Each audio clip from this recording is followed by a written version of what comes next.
On January 18th, a number of different police agencies performed a military-style raid on the South Atlanta forest. A lot of people started getting reports early that morning that there was commotion in the forest from the police scanner. It seemed like a protester had been shot and that they were now dead. But that was kind of all anybody knew. GSP, Georgia State Patrol officers, killed Manuel Terán, known to the community as Tortuguita. Knowing now that people could be shot for living out here was a very, very intense and scary thing. In December, we warned that the escalation of violence and the escalation of demonizing rhetoric against these activists was going to lead to more violence. There was a previous raid in the forest where activists who were sitting in trees were attacked by police with chemical weapons, dragged down from their tree sits, and charged with domestic terrorism. At the time, this was extremely alarming to us because these charges were unprecedented, especially considering what the activists were accused of actually doing, which was not blowing up any buildings, not assassinating political leaders, but simply sitting in tree sits. This was the first time that we heard the rhetoric of terrorism start to be directed against political protesters in this movement. It's a dangerous and irresponsible thing for political leaders and the police chief to do. We can see that when you call a political movement terrorists, that functions as a dog whistle to the police, calling for more police violence. It amps up the police force on the ground. It puts them in this position where they're being told round the clock that they're facing violent extremists who are armed, who want to kill them, who have bombs, who will assassinate them from the woods.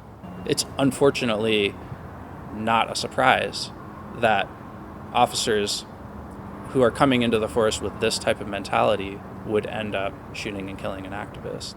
So this was the QT BIPOC. It's the queer, trans, black, indigenous people of color camp.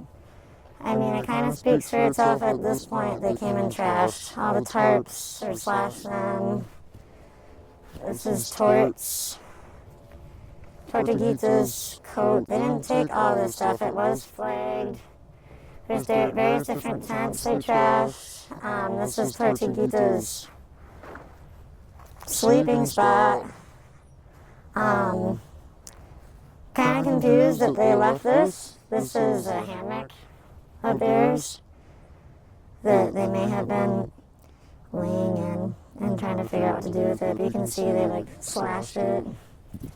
And there's some weird stains on it. But it kind of spans from back here to back there. A lot of stuff has been taken, but they also left a lot. The day when they came in, the first thing was the person up in the tree heard crashing and banging and large machinery, and it was super foggy so people couldn't see right away, but they were destroying the barricade with the cement and all that stuff at the RC field.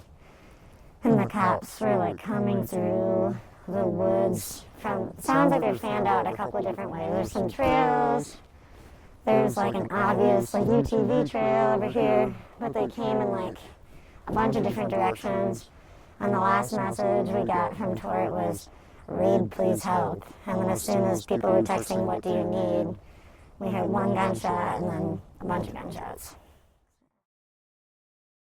Regardless of the particular circumstances surrounding the killing, police entered the forest prepared to kill people in order to suppress this political movement. There was no other reason for police to be in the forest to begin with. The authorities are hoping that with this level of threat now on the table, with the idea that activists could be charged as terrorists, could be murdered, that now this will cause the momentum of the movement to subside. This will cause people to quiet down. This movement is continuing. It's gaining momentum and attention nationally. We are all forest defenders! We are all forest defenders! We are all forest defenders! The revolution! Stop city! Abolish the police!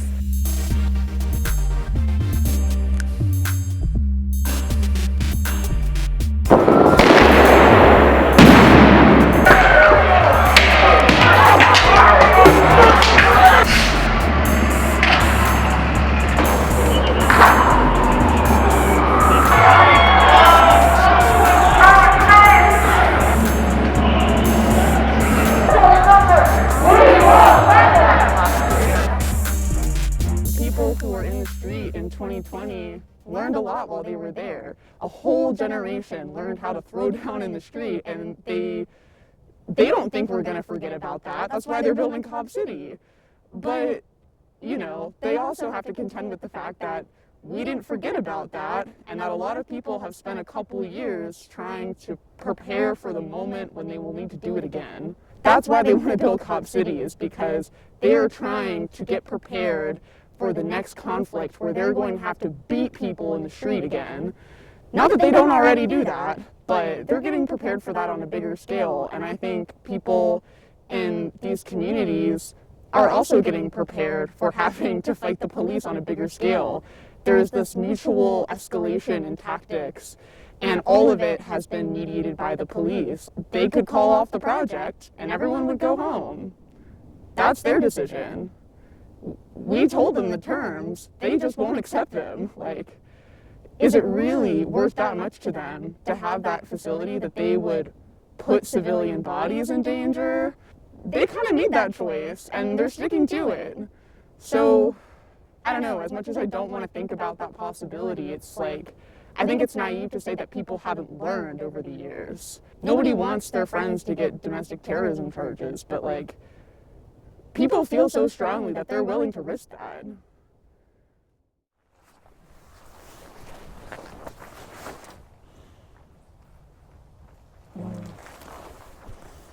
I don't know, they left a lot of stuff too.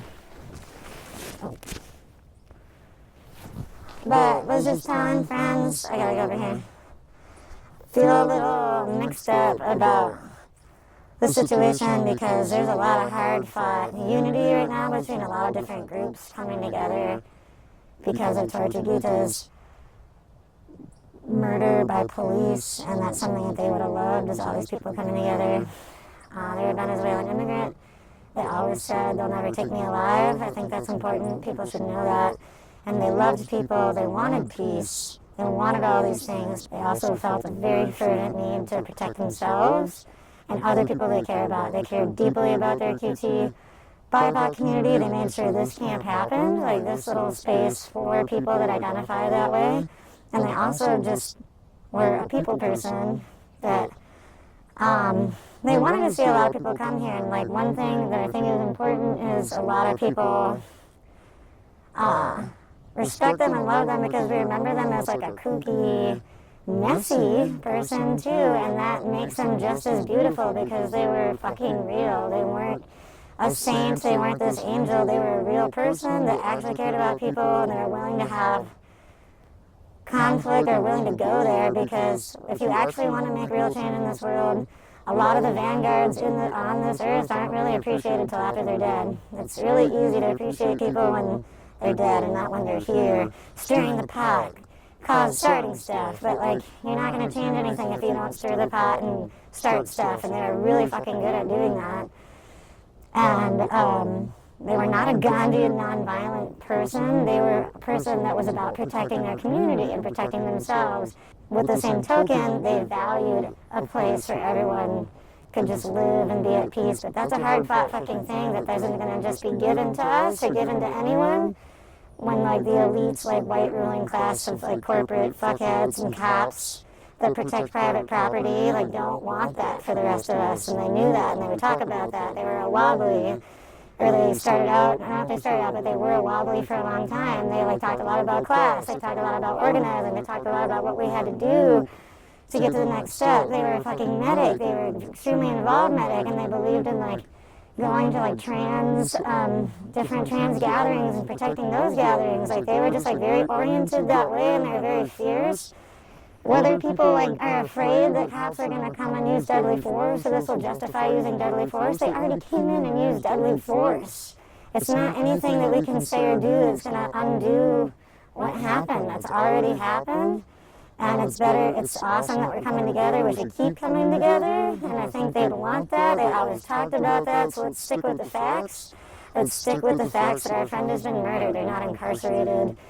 Our friend was a contrary. They wanted peace, they wanted love, but they wanted fierce protection of their community. They wanted all these things, and it feels good to like remember them the way that they were, and not like a romanticized way, because you don't need to remember romanticized way. They died a warrior's fucking death in a blaze of goddamn glory, and there's nothing to make up. It's right there, all for you. And I think they would just be fucking ecstatic to know that, like, more people have come around, that riots have broken out, that this, like, beautiful contrary scene of, like, vigils and violence towards police all exists in the same sphere, because all of that existed in the same sphere as them. The struggle continues, and, like, while we pick up the pieces of, like, what's left and, like, keep going, there's a lot of questions. There's no question that Tortuguita isn't coming back. And they would clown on people that were, like, peace police and any of their shit. They would clown on that shit. We gotta be about it. We gotta be about it, and they were about it. And they died a warrior's death. You can't say nothing too much about no one that dies a warrior's death, because they fucking did. And we're gonna keep going. Thanks.